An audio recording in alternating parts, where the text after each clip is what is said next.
Hello बच्चों, जब आप 10th पास करते हो और 11th क्लास में आते हो और आपको मौका मिलता है अपनी स्ट्रीम चूज करने का, आप लोग चूज करते हो ह्यूमैनिटीज, कॉमर्स या फिर साइंस। तीनों ही स्ट्रीम्स के अंदर एक सब्जेक्ट कॉमन देखने को मिलता है जो कि है इकोनॉमिक्स।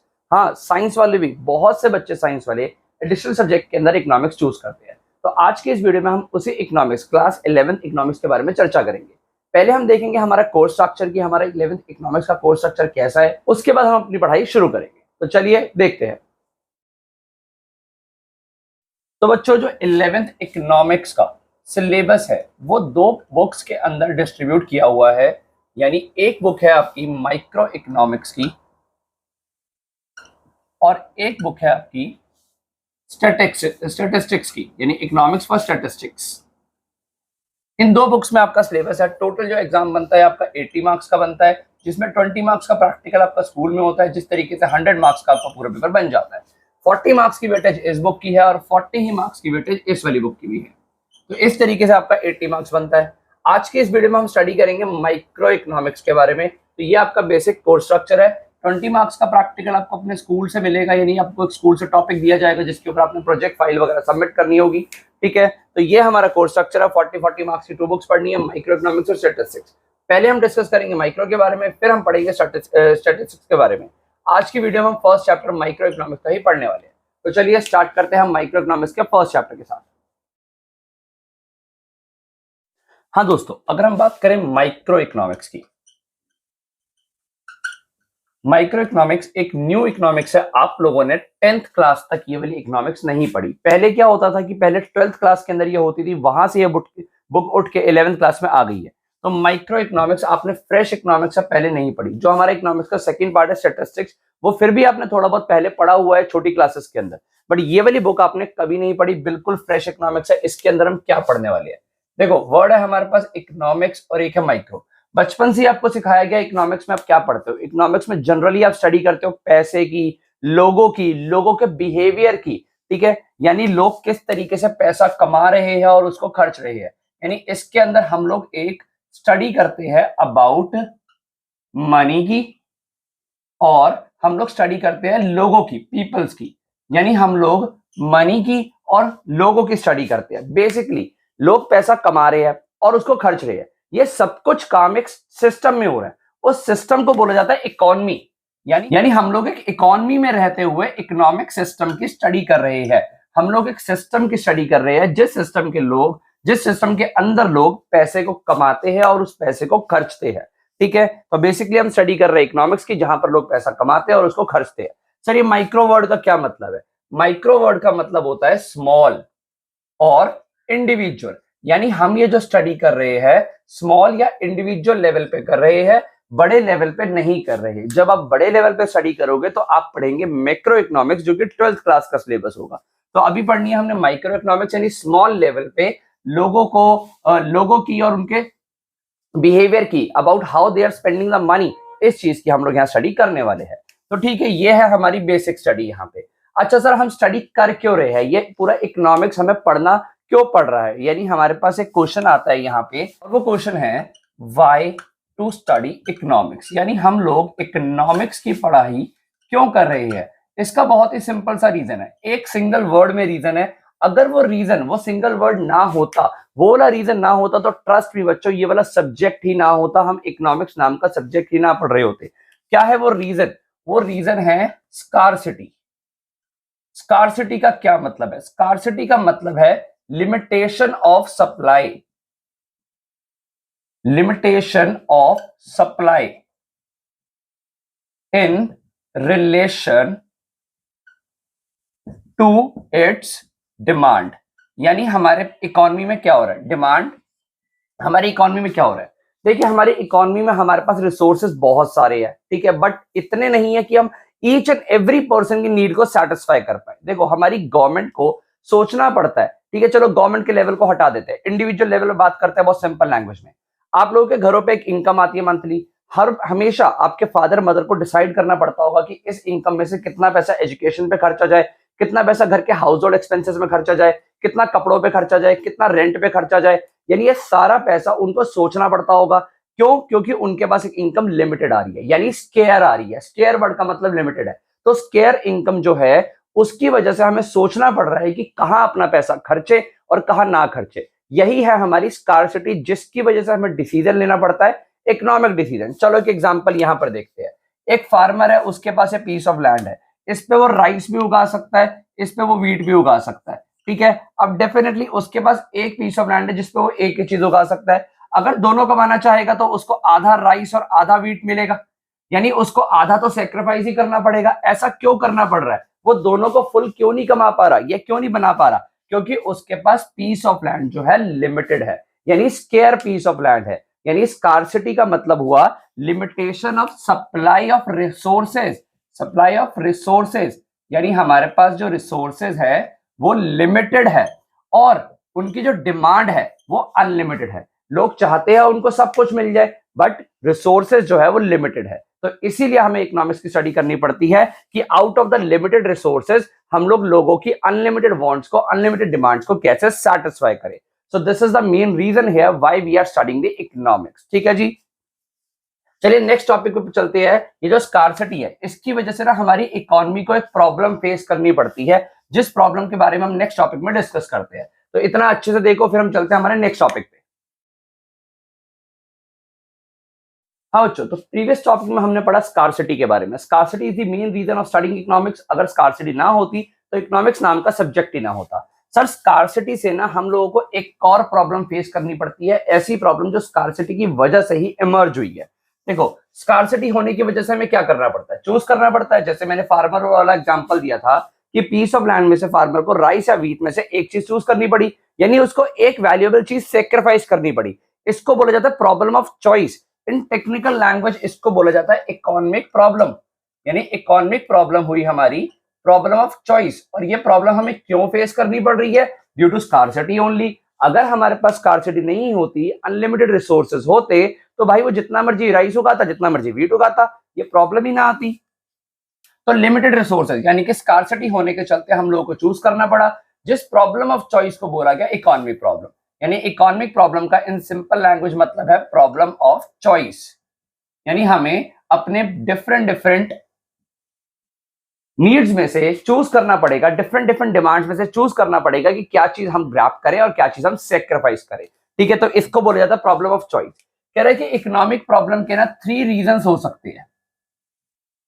वो 3 रीजन जो है जो इकोनॉमिक प्रॉब्लम को अराइज करवाते हैं, यानी स्कार्सिटी की वजह से। देखो, फर्स्ट रीजन तो हमने पढ़ ही लिया, स्कार्सिटी यानी लिमिटेड रिसोर्सेज। पहला रीजन तो हमारा यही है, लिमिटेड रिसोर्सेज, स्कार्सिटी। अच्छा सर, प्रॉब्लम ना इतनी नहीं है कि रिसोर्सेज लिमिटेड है। यानी अगर लिमिटेड रिसोर्सेज होते तो 1 मिनट के लिए ना, ठीक है यार, हम लोग पुराने पूर्वजों की बात याद कर लेते हैं, अपने जो हमारे पेरेंट्स बोलते हैं, हमारे एंसेस्टर्स बोलते थे, बेटा जितनी चादर उतना पैर पसारो। मैं यहाँ पर ये वाली बात समझ जाता, बट ना प्रॉब्लम तब आ गई जब ना लिमिटेड रिसोर्सेज होने के साथ साथ अनलिमिटेड वांट्स भी हो गई। यानी economic problem, problem of choice इसलिए भी आ रही है कि रिसोर्सेज तो लिमिटेड है ही है, उसके साथ साथ ना हमारी वांट्स अनलिमिटेड है। यानी अगर अनलिमिटेड वांट्स है तभी तो हमें लिमिटेड रिसोर्सेज में से चूज करना पड़ रहा है। फार्मर चाहता था कि इस पीस ऑफ लैंड के ऊपर वो राइस भी उगाए, व्हीट भी उगाए, बट उसको एक चूज करना पड़ा। अगर मान लो वो राइस ही चाहता था उगाना, तो व्हीट का ऑप्शन ही ना आता, ये प्रॉब्लम ही ना आती। यानी उसकी वांट्स भी अनलिमिटेड थी, लिमिटेड रिसोर्सेज होने के साथ साथ, जिसके वजह से ये प्रॉब्लम आई सामने। एक और रीजन हो सकता है, ठीक है। देखो, 2 रीजन तो ये हो गए, एक हो गया स्कार्सिटी यानी कि लिमिटेड रिसोर्सेज, फिर हो गया अनलिमिटेड वांट्स। जो हमारा नेक्स्ट रीजन हो सकता है, या है वो बिल्कुल रीजन, वो है ऑल्टरनेटिव यूजेस ऑफ रिसोर्सेज। यहां पर हम आपको एक न्यू एग्जांपल देंगे, ऑल्टरनेटिव यूजेस ऑफ रिसोर्सेज। कह रहा है कि यहां पर ना इसको समझने के लिए आप इस तरीके से समझो कि आपको ना रिसोर्सेज लिमिटेड है, उन लिमिटेड रिसोर्सेज से हमें अनलिमिटेड चीजें चाहिए। और अनलिमिटेड चीजें में भी सिर्फ ऐसा नहीं है कि देखो, जैसे मान लो कि पेट्रोल है तो सिर्फ पेट्रोल ही अनलिमिटेड चाहिए, नहीं। हमें पेट्रोल जो रॉ क्रूड ऑयल होता है, उस क्रूड ऑयल से बहुत सारी चीजें बन सकती है। जैसे अगर हम मिल्क का एग्जांपल लें, पेट्रोल वाला एग्जांपल पूरा करें, तो उससे पेट्रोल बन सकता है, डीजल बन सकता है, और कैरोसिन ऑयल बन सकता है, ठीक है। और भी बहुत सारे पेट्रोल यानी क्रूड ऑयल के यूजेस होते हैं, जो केमिकल्स वगैरह बनते हैं उनसे।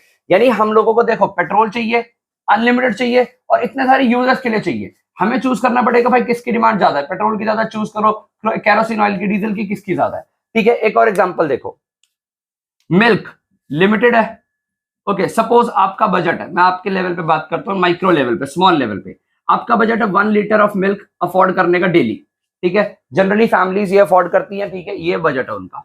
ओके, अब इस मिल्क के यूजेस क्या है? इसका यूजेस है टी, कॉफी, ठीक है, टी कॉफी के साथ पनीर, कर्ड यानी दही, ठीक है, उसके साथ एक बच्चा बोल रहा था स्मूदी, ठीक है, फिर लस्सी, यानी बहुत सारे सर, और भी स्वीट्स, ठीक है, बहुत सारे यूजेस है, जितने यू नेम इट, और हम यहाँ पर लिख सकते हैं उसको, यानी बहुत सारे यूजेस है इस 1 लीटर मिल्क से हम कर सकते हैं। But due to the limitation of resources we have to choose the priority, कि हमें क्या सबसे ज्यादा चाहिए। सपोज मुझे टी पसंद है तो मैं तो टी ही चूज करूंगा। अगर मैं दिन में 3 बार चाय पीता हूं तो 1 लीटर दूध से मेरा और कुछ नहीं हो पाएगा, उससे चाय ही बन पाएगी बस, ठीक है। ओके, सो मुझे चूज करना पड़ा कि सिर्फ और सिर्फ चाय पीऊंगा। क्यों? क्योंकि मेरे पास मिल्क लिमिटेड था। अगर मिल्क अनलिमिटेड होता मैं सारी चीजें लेता, ठीक है, मैं सब चीजों को पसंद करता हूं, मैं सब चीजें लेता, बट मुझे सबसे ज्यादा प्रायोरिटी देनी पड़ी जिसकी जरूरत मुझे अभी थी, विच इज टी। तो ये प्रॉब्लम क्यों आई? क्योंकि ऑल्टरनेटिव यूजेस भी थे रिसोर्सेस के। देखो, मिल्क अनलिमिटेड चाहिए, मिल्क लिमिटेड था, मुझे अनलिमिटेड चाहिए था, यानी अनलिमिटेड वांट थी। उसके साथ साथ अनलिमिटेड यानी कि ऑल्टरनेटिव यूजेस भी थे, जिसकी वजह से मुझे चूज करना पड़ा कि मैं क्या चीज चूज करूं और क्या चीज सेक्रीफाइस करूं। प्रॉब्लम ऑफ चॉइस, जब हमें लिमिटेशन के रूप में यानी स्कार्सिटी में चूज करना पड़ता है, तो इसको ना इकोनोमाइजिंग ऑफ रिसोर्सेज भी बोलते हैं। यानी when we have to choose the most priority thing, तो इसको हम इकोनोमाइजिंग ऑफ रिसोर्सेज भी बोलते हैं।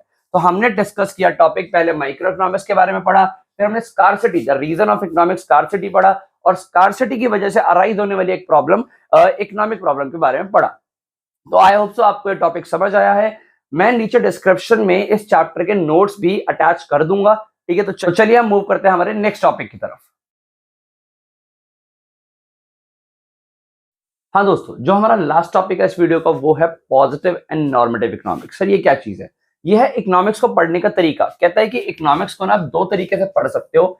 एक पढ़ सकते हो आप उसको पॉजिटिव वे में, और एक पढ़ सकते हो आप उसको नॉर्मेटिव वे में। सर दोनों का मतलब क्या है? देखो, पॉजिटिव वे का मतलब है कि इकोनॉमी में जो चीज जैसे है वैसे उसको रीड करना, यानी कि फैक्ट्स को स्टडी करना without passing any value judgement.